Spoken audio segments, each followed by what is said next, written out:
পরিবেশটা আমরা দেখি।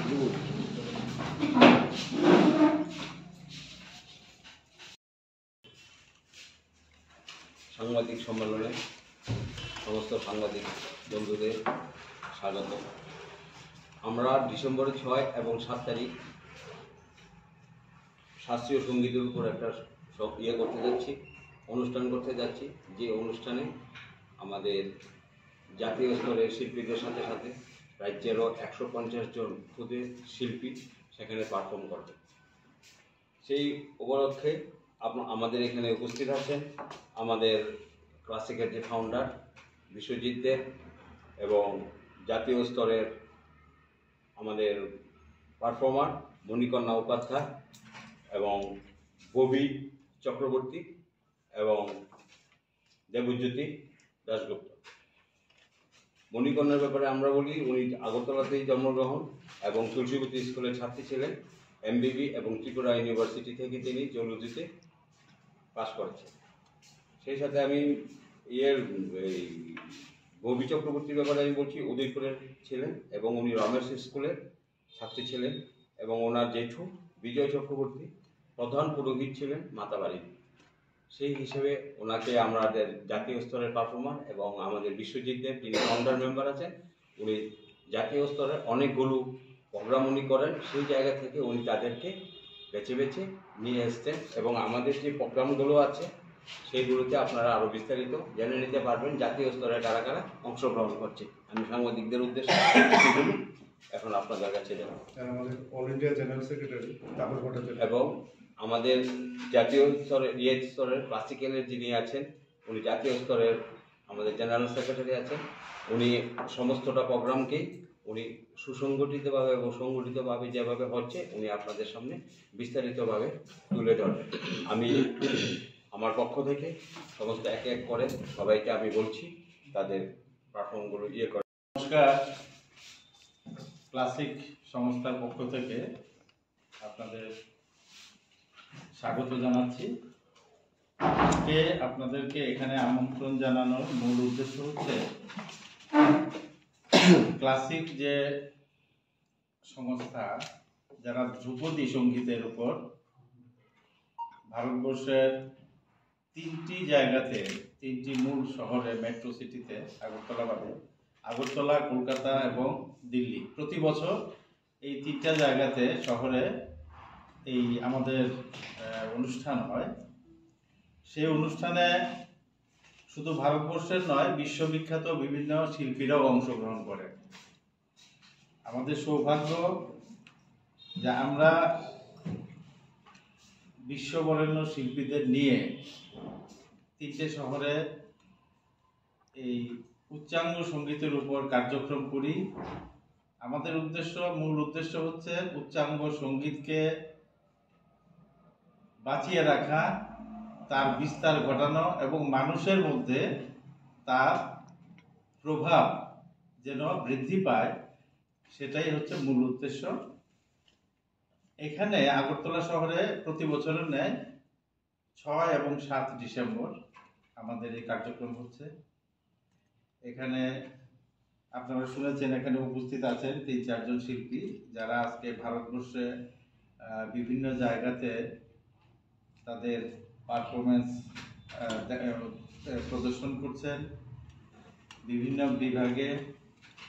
আর এই যে ক্লাসিক সংস্থা আজ থেকে 26 বছর আগে এর প্রতিষ্ঠা হয়েছিল এবং গুটি গুটি প্রায় 26 বছর অতিক্রান্ত আজকে এই ক্লাসিক সংস্থা কিন্তু ভারতবর্ষে উচ্চাঙ্গ সঙ্গীতের জগতে একটা অত্যন্ত পরিচিত এবং সম্মানিত নাম। এবারও তার ব্যতিক্রম হচ্ছে না। 6 এবং 7 ডিসেম্বর আমাদের কার্যক্রম হচ্ছে মুক্তধারা অডিটোরিয়ামে। এই মুক্তধারা অডিটোরিয়ামে যে হচ্ছে, এখানে 6 তারিখ শুরু হচ্ছে আমাদের এই কার্যক্রমের সম্পূর্ণ বিস্তারিত এখানে আছে, আপনারা নিয়ে নেবেন। তবু আমি বলছি যে উদ্বোধন করবেন অনুষ্ঠানের স্বামী অমর্তানন্দ মহারাজ, রামকৃষ্ণ মিশনের সেক্রেটারি উনি। চিফ গেস্ট হিসেবে থাকবেন আমাদের গভর্নমেন্ট অফ ত্রিপুরার finance minister honourable Pranajit Singha Roy, mayor Agartala city honourable Dipak Majumdar. Special guest হিসেবে থাকছেন শ্রীমতী কল্যাণী রয়, অনারেবল এমএলএ এবং chief whip of Tripura legislative assembly. তারা থাকছেন স্পেশাল গেস্ট হিসেবে থাকছেন আমাদের অনারেবল এমপি রাজ্যসভা শ্রী রাজীব ভট্টাচার্য মহোদয়। আর আমরা প্রতি বছরই 3 জন 4 জন 5 জন এরকম রাজ্যের বিশিষ্ট ব্যক্তিদেরকে সম্মানিত করি। এবার আমরা 3 জন বিশিষ্ট ব্যক্তিকে সম্মান জানাবো। এই 3 জনের মধ্যে হচ্ছেন আমাদের রাজ্যের অনেক প্রবীণ শিল্পী তবলাবাদক Shri Kalipada Bhattacharya, senior eminent artist. Doctor Sukomal Sarkar, eminent orthopaedic surgeon, এবং শ্রী দেবব্রত রায়, অ্যাসোসিয়েট প্রফেসর, স্বামী বিবেকানন্দ মহাবিদ্যালয়, মোহনপুর, শিক্ষাবিদ হিসেবে। তাদেরকে আমরা এখানে সম্মান জানাবো। আর আমাদের সংস্থা কিন্তু প্রতি বছরই রাজ্যের দুস্থ শিল্পীদেরও সহায়তা করে থাকে, এবং যারা প্রবীণ শিল্পী কিন্তু আজকে কোনো না কোনো কারণে, শারীরিক কারণে হোক, আর্থিক কারণে হোক, তারা আজকে অনেকটাই কষ্টের মধ্যে দিন যাপন করছেন, সাধ্যমতো আমাদের এই সংস্থা থেকে তাদেরকেও একটু সাহায্য করার চেষ্টা করা হয়। আরো অনেকগুলো প্রোগ্রাম আছে, যেটা আগে বলেছেন যে টোটাল 150 জনের মতো শিল্পী এখানে তাদের পারফরমেন্স রাখবেন। এর মধ্যে শিশু শিল্পী আছেন বিলো 14, 125-এর মতো, 110 জন শিশু শিল্পী বিভিন্ন উইংসে, যেমন কত্থক ড্যান্সে, মণিপুরি ড্যান্সে, কুচিপুড়ি ড্যান্সে, তবলাতে, ভায়োলিনে, এরকম গ্রুপ করে 110 জন শিশু শিল্পী এখানে তাদের সঙ্গীত পরিবেশন করবেন। তাছাড়া এই কার্যক্রমের মূল আকর্ষণ হচ্ছে, আরো বিশেষ করে আপনারা জানেন আজকে পণ্ডিত বিক্রম ঘোষ আজকে দিনে বিশ্বের অন্যতম শ্রেষ্ঠ একজন সঙ্গীতজ্ঞ, সঙ্গীত পরিচালক, দুটোই। ত্রিপুরা রাজ্যে তিনি এই প্রথমবার আসছেন, সোলো তবলা প্রদর্শন করবেন, সোলো তবলাবাদন প্রদর্শন করবেন। উনার সারা পৃথিবীতে বিশাল চাহিদা, ডিমান্ড। বহু কষ্টে উনাকে আমরা রাজি করিয়েছি, উনি আসছেন। উনার পারফরমেন্স 7 তারিখ। তাছাড়া আছেন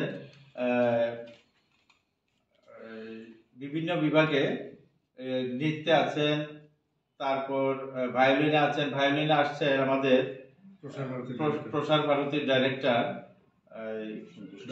ডক্টর সন্তোষ নাহার, তিনি আসছেন। পণ্ডিত রাজেন্দ্র প্রসন্ন আসছেন বাঁশিতে। উনিও সারা পৃথিবীতে সঙ্গীত পরিবেশন করেন, বাঁশি বাদন পরিবেশন করেন এবং খুব জনপ্রিয় শিল্পী। এই যে বিশাল কর্মযজ্ঞ আমাদের, এই কর্মযজ্ঞ প্রতি বছর হয়। আর এর ক্লাসিকের চিন্তা করা এবং ক্লাসিককে এই জায়গায় আজকে 26 বছর পরে এই জায়গায় নিয়ে আসা, এটার যে মূল, যিনি তার কারিগর, যিনি মূল কাণ্ডারি, উনি হচ্ছেন ইঞ্জিনিয়ার বিশ্বজিৎ দেব।